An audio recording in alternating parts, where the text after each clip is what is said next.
The body in the ice, it began with a storm, violent, unpredictable, the kind that silences everything. September 1991, deep in the Ötzi Alps between Austria and Italy.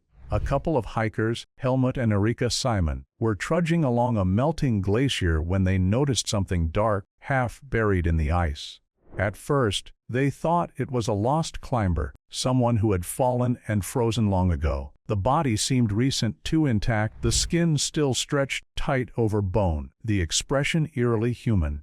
But what they had found was far older. Older than the Roman Empire, older than the pyramids of Giza. It was a man who had walked this earth more than 300 years ago, in the Copper Age, when Europe was just beginning to learn the power of metal. He would become known to history as Ötzi the Iceman. The discovery made headlines around the world. Scientists and journalists flocked to the Alps. At first, they believed the body was a modern mountaineer lost decades earlier. But the tools found beside him told another story. A copper axe, a flint knife, and a quiver of arrows were discovered near the corpse. His clothes were made of animal hides stitched with sinew. His boots were layered with grass for warmth. There was no doubt now this man came from another world entirely. And yet, his body, perfectly preserved by ice, was not a relic. It was a time capsule. His skin, hair, organs, even his last meal, remained untouched by decay. It was as if time itself had chosen to freeze him at the moment of his death. For scientists, this was nothing short of a miracle. For archaeologists, it was the chance of a lifetime. But for forensic investigators, it was a crime scene. When the body was first removed from the ice, it was done hastily. Reporters, tourists, and curious officials crowded around. The temperature was rising, and the ancient tissue began to thaw. No one realized how fragile the specimen was, nor how much evidence they were destroying in those first few hours. It would take years for experts to correct those early mistakes. Still, the moment Ötzi arrived in the laboratory, everything changed. X-rays and CT scans revealed a story of violence and mystery, one written into his very bones. There was a flint arrowhead lodged deep in his left shoulder. The wound had pierced a major artery, meaning death came quickly. But there were also defensive wounds on his hands, head trauma, and deep cuts on his back. Someone had attacked him and then vanished into the snow. This was no accident on the mountain. It was murder. For years, scientists tried to piece together his final moments. The evidence painted a strange picture. Ötzi had eaten a meal of wild goat, grains, and fruit just hours before his death. His bow was unfinished, his arrows hastily made. He had fled from somewhere, possibly pursued. He carried injuries that suggested hand-to-hand combat. But why? Had he been betrayed by his tribe? Was it a ritual killing, or a conflict over food, territory, or power? The mystery grew deeper when they examined his tattoos, 61 dark lines, etched into his skin with soot and ash. They weren't decorative. The markings matched points used in modern acupuncture, suggesting some kind of ancient medical knowledge. How could a man who lived over 5 millennia ago understand something so advanced? Forensic specialists, geneticists, and anthropologists from around the world began studying every inch of his body. They reconstructed his face. Sharp cheekbones, sun-browned skin, tired eyes. He wasn't tall, about 5'3", and he was in his mid-40s, old for his time. Yet his equipment, his axe, knife, and hide armor, showed skill and intelligence far beyond what anyone expected from a Copper Age wanderer. Still, there was one part of his body that puzzled scientists more than any other: his ribcage. At first, they didn't think much of it. The chest seemed flattened, distorted by the weight of the ice. But as technology advanced, new high-resolution scans revealed something extraordinary. His ribs were not merely crushed, they were shaped differently from modern humans. Over time, theories arose. Some believed it was the pressure of the glacier, others thought it was disease. But as imaging technology improved, one thing became clear: rib structure didn't just reflect trauma, it revealed evolution. In 2024, a new multidisciplinary team, geneticists, paleoanthropologists, and forensic anatomists, decided to re-examine the Iceman's thorax with cutting-edge 3D modeling. What they found shocked the scientific world. The angle and flexibility of his ribs, along with the positioning of his diaphragm and sternum, suggested a different pattern of breathing, one optimized for high-altitude endurance. In simple terms, Ötzi's body seemed adapted to living in thin, cold air. His lungs would have drawn oxygen more efficiently, while his chest expanded differently than ours. This discovery changed everything, because it meant one of two possibilities. Either ancient humans had already evolved genetic adaptations for extreme environments far earlier than previously thought, or Ötzi belonged to a branch of humans we didn't fully understand. And that opened a terrifying question. Who exactly was Ötzi? Was he a lone hunter from a small tribe of mountain dwellers, or a surviving remnant of an unknown lineage? His DNA, while mostly matching early European farmers, contained rare genetic markers unseen in any modern population. Some of these genes were linked to brown eyes, lactose intolerance, and predisposition to heart disease.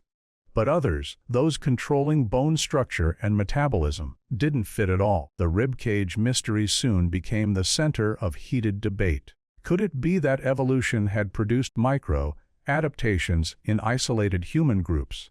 Changes so specialized that they disappeared when those groups died out. If so, Ötzi's body wasn't just a record of a man. It was a record of lost human evolution, and that was before they discovered something else. When scientists created a 3D reconstruction of his ribcage in motion, they realized his lungs would have allowed for longer breath holding and higher oxygen retention. In essence, Ötzi could have moved silently and steadily across mountain terrain where most modern humans would tire quickly. His physiology seemed engineered for endurance, survival, and stealth.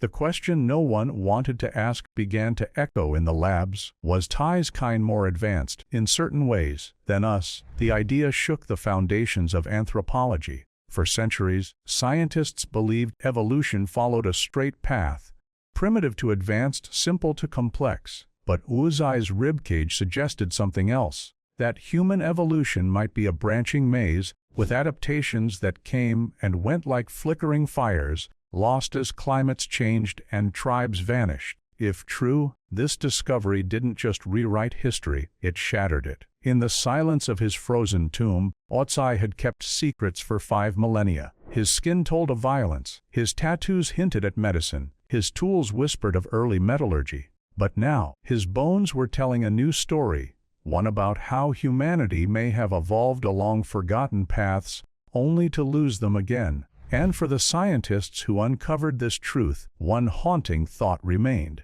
If Ötzi's anatomy preserved a version of humanity that no longer exists, what else have we lost in the ice? Because every discovery about the Iceman led to a darker truth.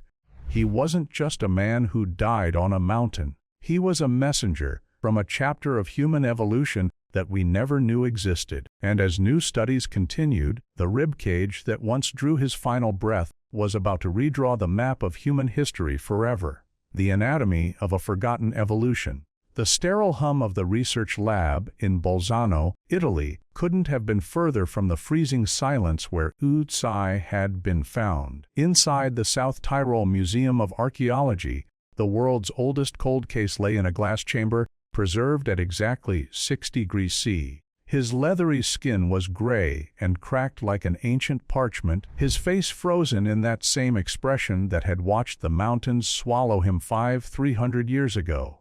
For most visitors, he was a relic. For scientists, he was a question mark, a question that had just grown darker with every scan. When researchers at the European Academy of Boson began their latest imaging project, the goal was simple: to reconstruct Ötzi's ribcage with modern 3D precision. The original X-rays from the 1990s had shown some irregularities, but nothing definitive. They wanted to understand whether his chest had been crushed by the ice or deformed in death. What they found was not deformation, it was difference. Under digital light, his thorax looked alien.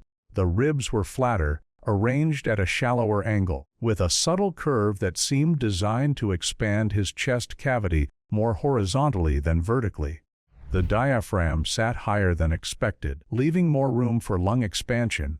His breastbone was thicker at the base, forming a shield-like structure unseen in modern humans. At first, the team thought it must have been an artifact of preservation. The glacier might have compressed him, distorting the chest cavity. But the deeper they analyzed the 3D scans, the clearer it became. This was no accident of death. This was anatomy by design. Dr. Elena Brugger, a physical anthropologist leading the study, remembered the moment the model came alive on her screen. "I froze," she later said. "I thought the software was broken.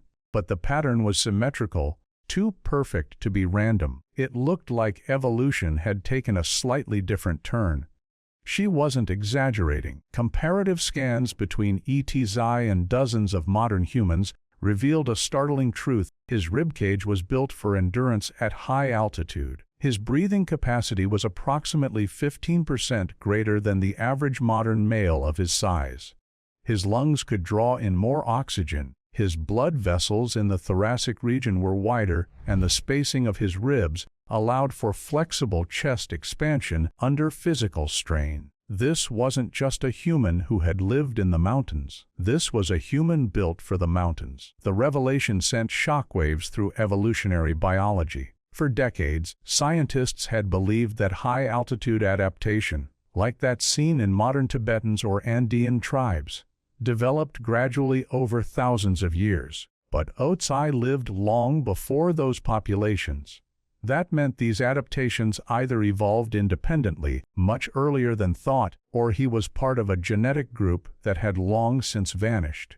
In simple terms, Ötzi's body was evidence of a lost evolutionary experiment. The next question was how. To find out, geneticists extracted more tissue samples from his rib cartilage, carefully avoiding contamination. The results were stunning. They found unique variants in two key genes, EPAS1 and EGLN1, both linked to oxygen processing in the blood. Modern high-altitude populations carry these genes too, but Ötzi's versions were older and more efficient. His body could withstand oxygen levels that would make most people faint. In evolutionary terms, that shouldn't have been possible. Humans were not thought to have developed such resilience until long after agriculture spread. Yet here was a man, 5 millennia ago, walking through the Alps with a body fine-tuned for survival where oxygen was scarce and temperatures brutal. The findings triggered a flood of debate. Some argued this was proof of parallel evolution, human groups adapting separately to different climates. Others whispered about something far more radical, the possibility that Ötzi's ancestors had diverged from known Homo sapiens populations. Was he fully human in the modern sense? Or was he a hybrid of some earlier, unknown lineage? The idea sounded impossible until scientists compared Ötzi's DNA to that of Neanderthals and Denisovans.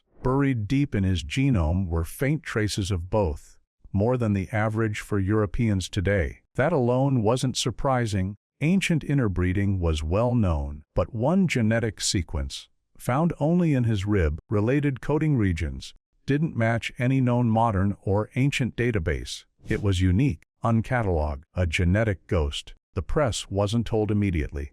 The scientists needed proof. They ran simulations, sequencing the same stretch of DNA over and over again.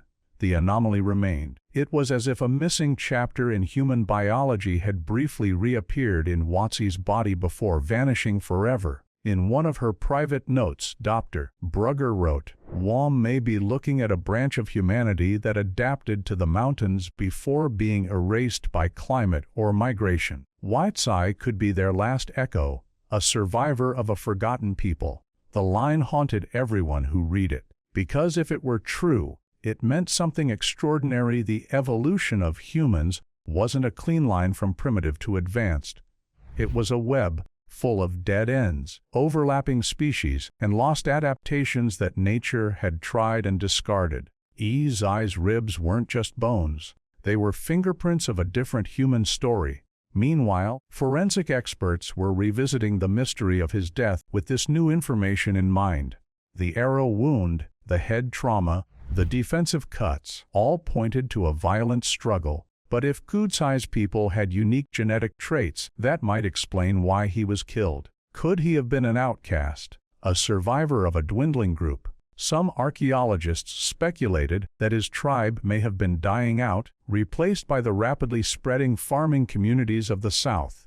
He might have been the last of his kind, hunted not just for revenge or territory, but because his existence represented a dying lineage. The more scientists uncovered, the more the story of one man became the story of us all's survival, extinction, adaptation, and memory frozen in ice. Then came the most disturbing discovery of all. In the microscopic analysis of his ribcage tissue, scientists found metallic residues, tiny flecks of copper embedded in the bone itself. They weren't from his axe. These were biological traces, absorbed into his body while he was alive. That meant he had been exposed to metal particles, likely from smelting or working with ore. If true, this changed history again. It suggested that Ötzi and his people weren't primitive wanderers. They were early metallurgists, people experimenting with copper centuries before widespread use. His ribcage bore the chemical memory of the birth of the Metal Age. And yet, his death remained brutal, human, and intimate. Reconstruction showed he'd been shot in the back while retreating. The arrow pierced his shoulder, severing an artery. He would have bled out within minutes. His last breath, drawn by those remarkable lungs, was filled with thin mountain air. And then silence. That silence lasted 300 years, until the ice gave him back. Now with every scan, scientists were not just learning about how he lived. They were confronting how little they knew about themselves. Ötzi wasn't just an archaeological treasure. He was a genetic ghost, a whispering from an era when evolution was still experimenting with what it meant to be human. His ribcage, once mistaken for a simple relic, had turned into a biological map of lost potential, a structure that proved nature had once built humans differently, perhaps even better suited for survival than we are today. And as researchers stared at his reconstructed chest, some couldn't shake the thought that haunted their nights. If evolution once shaped us for endurance and survival, what have we lost in the comfort of civilization? What if the perfection of modern humanity is, in truth, a step backward, because the Iceman's bones seemed to whisper something we never wanted to hear, that the most advanced form of humanity might be the one buried beneath the ice? Bloodlines and betrayal. The story of Ötzi had already stunned the world. A man frozen in time, carrying secrets in his bones and DNA, now revealed to be a living testament to lost human adaptations. Yet the deeper scientists dug, the darker the mystery became. It was no longer just about evolution. It was about bloodlines, betrayal, and a murder that had echoed through millennia. Forensic anthropologists returned to his wounds, studying them with a level of precision unavailable even a decade ago. The flint arrowhead lodged in his left shoulder was examined under a scanning electron microscope. Every scratch, every chip in the stone was mapped. Analysts determined the arrow had been shot at close range, with deliberate precision. This was not a hunter missing his target. This was an execution. The back wounds told the same story. Deep cuts along the scapula and lower ribs were consistent with a hand-to-hand struggle. Defense wounds on his forearms indicated he tried to fight back, but there was no sign of the attacker. Whoever struck him had disappeared into the snow as quickly as he had fallen. It was a murder that had been perfectly executed and perfectly concealed by time and ice. But then came a new clue, one that tied the crime to something much older and more insidious: Ötzi's DNA itself. Geneticists had long noted that his mitochondrial DNA, passed down from mother to child, was rare, almost extinct. Only a handful of modern humans carried traces of the same lineage, scattered across Europe. But when researchers sequenced his Y chromosome, the marker of paternal ancestry, they found something extraordinary. Certain markers indicated he was related to groups thought to have disappeared entirely. This was not just a man with unique physiology. He was the last known member of a bloodline that had once dominated the Alpine region, and that raised a chilling question. Could his murder have been political? Some archaeologists argued yes. The Copper Age was not peaceful. Tribes fought over grazing land, water, and early metal resources. A man with Ötzi's skills, his endurance, intelligence, and knowledge of copper, would have been a powerful figure, a threat to rival clans. The very adaptations that made his ribcage remarkable, the lungs, the oxygen efficiency, the stamina, made him a predator in his environment. He was a man designed to survive, yet someone had made sure he didn't. The lab work continued, revealing even more layers of mystery. Micro-residues of pollen and plants in his intestines showed that in his last days, Ötzi had moved through a mix of valleys and high passes. He had eaten a diet consistent with a hunter-gatherer lifestyle, but also had access to grains, a sign that farming societies were encroaching. Perhaps he had been a solitary wanderer, perhaps a leader of a fading tribe. Either way, someone decided he could not live to adapt. Meanwhile, the ribcage studies had unearthed another secret. When modeled in motion, the flexibility of his thorax suggested extraordinary resilience against trauma. His ribs could absorb impact better than those of any modern human. If he had been wearing primitive armor, as some evidence suggested, he might have been nearly invulnerable in combat. This made the fact that he was killed with an arrow all the more intriguing. The attacker must have known exactly how to bypass his defenses. The combination of anatomy, DNA, and wounds painted a picture of intentional eradication. Ötzi had been targeted, not for theft, not for accident, but because he represented something dangerous, a living embodiment of a superior human lineage, adapted to survive where others could not. This realization led to a new and disturbing theory. Ötzi's murder might have been an act of genetic suppression. In other words, rival tribes may have recognized his adaptations as a threat consciously or unconsciously, and eliminated him to prevent his genes from spreading. The concept seems almost unbelievable in modern terms, but in a prehistoric context, survival was everything. Genetic advantage could mean dominance. And a man like Ötzi, with his ribcage lungs and stamina, was built to dominate. The lab's 3D reconstructions also allowed experts to simulate how he might have fallen. Using motion capture and anatomical modeling, they concluded he had not been shot by accident. He had been ambushed, likely by someone he knew. The position of his wounds indicated he had tried to flee through a narrow mountain pass, but the attacker waited strategically, using the terrain to their advantage. It was a calculated strike, a premeditated murder in one of the most isolated landscapes imaginable. Further, microscopic hair analysis revealed traces of blood from another human on his forearms. DNA testing showed it belonged to someone of the same population group, likely a member of his own tribe. Ötzi had been betrayed by someone close, someone who understood his capabilities and sought to remove him from the game of survival. The very people who should have protected him became his executioners. Some forensic historians have compared this to modern gangland killings, where the most dangerous rival is eliminated before they can gain more power. Ötzi's murder was the prehistoric version of a targeted assassination, quick, silent, efficient. And yet it left enough clues for us to piece together the story thousands of years later. But the darkest element was the ribcage itself. As researchers examined his post-mortem injuries alongside the structure of his thorax, they realized something profound. His body had been designed to endure, but not to escape betrayal.